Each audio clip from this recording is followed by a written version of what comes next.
I'll wander in there. All right, Denzel, this is the first time we've talked to you since the Oregon game.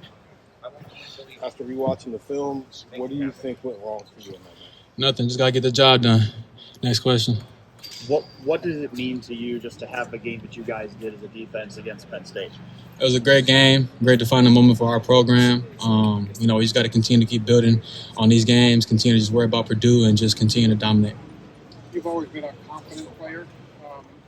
I don't think the sense that the Oregon game shook your confidence at all. How was that you were able to just move on?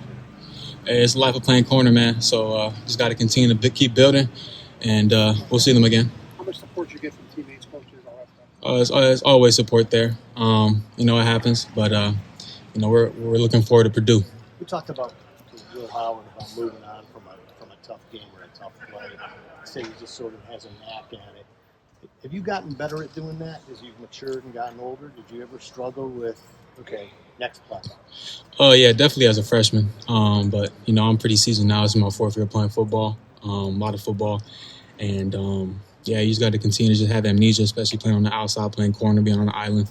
And as you play more ball, you get a lot more comfortable and you get used to those moments. Yeah, people speaking into your life and keep you confident, whether it's a parent, a sports psychologist, anything like that? No, I'm really just rooted in Jesus Christ. He's my foundation, and I get all my strength from him. Denzel, it seems like the last couple of weeks you've made some plays in the backfield, or when you do have a pass breakup, you seem a little bit more animated. Have you felt a little bit more of an edge that you're playing with these last couple of weeks since the bye week?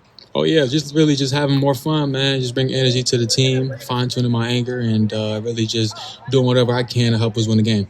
Was that first hit against Nebraska a good bounce back for you? Understand what I'm saying? Getting the feel back, so to speak, after a tough week. Yeah, especially coming off a bye week. You kind of like a little dry, especially coming off that game. Yeah.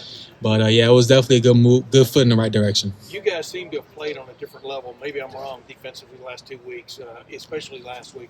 Y'all didn't give up a touchdown, even though the score it looks like it. No. But what's been different, Denzel? Really just last week? Really just understanding what's all on the line, man. We got to win out, continue to keep playing hard, continue to keep playing for each other, and understand what our goals are. And we're looking forward to accomplishing them this year. What's the trick this week against Purdue? They like to run a lot of trick stuff or exotic stuff. I mean, they like to run it where they need it or not. Go ahead. Yeah, the record really doesn't show for what type of team they are. They're a pretty solid team, pretty good quarterback, solid receivers. Really just, having good eye control. I think the head coach, I think is a defensive guy. He kind of took over. And really just making sure that we're on our P's and Q's. How hard is it in game to make adjustments if things are a little off? Or is that something you just, the next week in practice, you have to pull back on that? It's hard to get up to speed in a game, isn't it, or not? Not really, especially with the staff we have, the players we have. We're going to halftime, make the adjustments, and then we do it on the field. Denzel, the changes up front, does that impact you at all?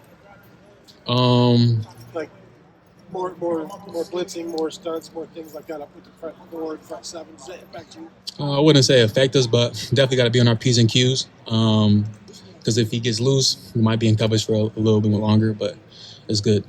Speaking of P's and Q's, has it been hard to live with Davison this week after that interception, which is one of the craziest plays ever? Man, that's a great play, man. He does that all day in practices. He practices catching the ball and stuff like that.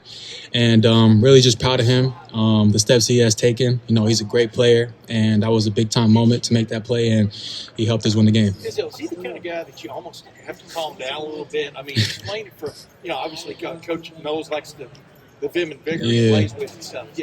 Holding and stuff. Y'all put bits on him last week and stuff. But explain what it's like dealing with him. Man, he brings so much energy to our group. He's my brother. He's actually my hotel roommate every weekend, so we're really close. And, he's just always going to be him, and I'm never going to change that. What time does he get up on game day? Is he already up? Sometimes I can't sleep. He snores a little bit, but yeah. Have you ever had to practice with the mitts on? No, I didn't have to. Was there more talking last week on the field than other games this season? Oh yeah, definitely. Especially playing corner, you want to know that we always gonna be there. We're gonna talk some shit, and that's what makes the game fun. Having Jermaine work in now, kind of rotating in, even if it's only 10 or 15 snaps when you guys are playing, which advantage you guys are playing. How does it help you and Davidson? Oh, definitely keeps our legs fresh. You know, we trust Jermaine, and he's one hell of a ball player, and he's going to continue to having impactful snaps this year.